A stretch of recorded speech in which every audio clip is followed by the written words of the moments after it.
Hello everyone, আমার নতুন একটা ভিডিওতে তোমাদের সকলকে স্বাগত। তো আমি কি করছি সেটাই নিশ্চয়ই তোমরা ভাবছো। আরে তোমাদের ভাবতে হবে না, আমি দেখাচ্ছি। আমার এখানে প্রয়োজন পাটকাঠি, আর এখানে প্রয়োজন একটা গ্যাস লাইটার, যেটা নিয়ে আমি সরাসরি চলে গেছি ছাদে।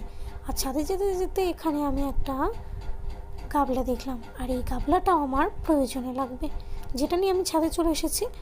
আর বাবা বললো যে গাবলাটা নাকি ধুতে হবে, যে কারণে আমি আবার নিচে এসেছি গাবলাটা ধোয়ার জন্য। তো আমি প্রথমেই কলে চলে গেছি এবং কলে গিয়ে সেখানে গাবলাটা খুব ভালোভাবে ধুয়ে নিয়েছি। আর এক মগ জলও নিয়ে গেছি, যদি প্রয়োজন হয় তাহলে প্রয়োজনে কাজে লাগবে, যে কারণে। তো এবার আবার আমি সরাসরি ছাদে চলে গেছি। এখানে এসে দেখছি বাবা ধোয়া করছে।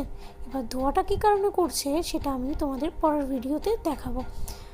বাবা ধোয়া করার জন্য সমস্ত কিছু রেডি করছে, আর আমি এখানে বসে বসে দেখছি যে বাবা কি করছে। তারপর দেখলাম একটা বিচালির খড় এক জায়গায় জড়ো করে সেখানে আগুন ধরাচ্ছে, কারণ এই বিচুলিটা দিয়েই ধোয়া করা হবে, কারণ বিচুলির ধোয়া অনেক হয়। আর এই ধোয়াটা নিয়ে দেখো এখানে দিচ্ছে।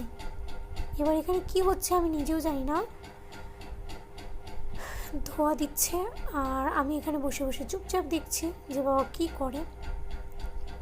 এবার তোমরা কি কেউ গেস করতে পারলে যে এখানে কি হচ্ছে? আর এদিকে আমিও বাবাকে বলছি, বাবা আমাকে একটু দাও, আমি একটু সাহায্য করি, আমাকে একটু দাও। তো বাবা আমাকে দেয়নি, কিন্তু আমি কোনায় দাঁড়িয়ে দাঁড়িয়ে দেখছি, আর বাবা আমাকে বলছে নিচে চলে যা, নিচে চলে যা। আমি তো যাবো না, কারণ আমিও বাবার সাথে থাকবো। এবার দেখো ধোঁয়াটা নিভে গেছিলো, আবার ধোঁয়াটা করেছে। আর সেদিন অবশ্য বৃষ্টি হয়েছিল, যে কারণে বিচুলিটি ছিল সমস্ত কিছু ভেজা ছিল, সেইভাবে হচ্ছিল না। আর ধোঁয়াটা করার পরে এখানে অনেকগুলো পিঁপড়ে ছিল, সেই পিঁপড়েগুলো সব চলে গেছে, পিঁপড়েগুলো সব উড়ে গেছে। তো ভিডিওটা এটুকুই, কিন্তু এরপরে কী হলো পার্ট 2-তে তোমরা দেখতে পাবে।